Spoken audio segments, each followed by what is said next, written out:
大家好，我係愛師兄，今次同大家分享一下廁所防水。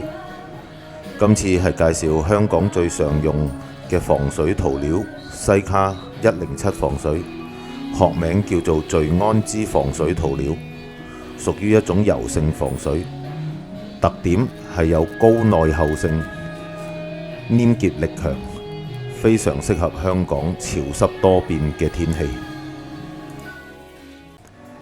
首先，大家會睇到用英泥沙批平牆身之後，會出現大大小小嘅沙眼、沙孔。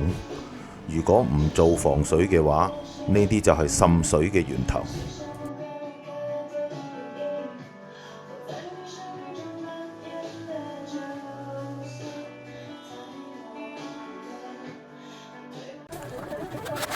首先會清潔好牆身，然後做第一浸防水，會用濃度比較高嘅西卡107防水，將英泥沙批盪留低嘅大大小小沙眼沙孔填平，增加牆身防水性，待乾2至4個小時。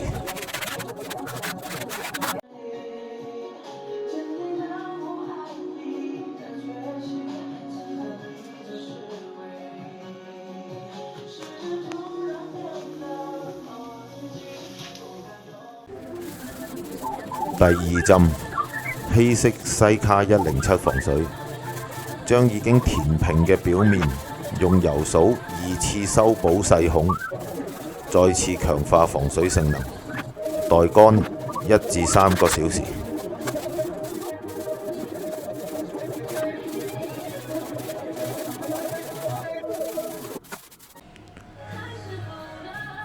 嚟到最後一浸，第3浸。詳細檢查牆身仲有冇留低沙眼沙孔，用油掃再次修補，達到牆身最強嘅防水性。待乾24小時之後，就可以安排泥水師傅鋪瓷磚。今日嘅分享到呢度，多謝收看。中意呢條片嘅可以分享俾你正在裝修或者預備裝修嘅朋友睇。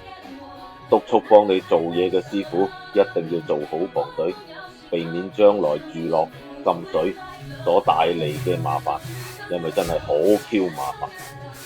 一旦滲水，廁所有機會全拆重做之外，仲要唔見錢賠錢俾樓下。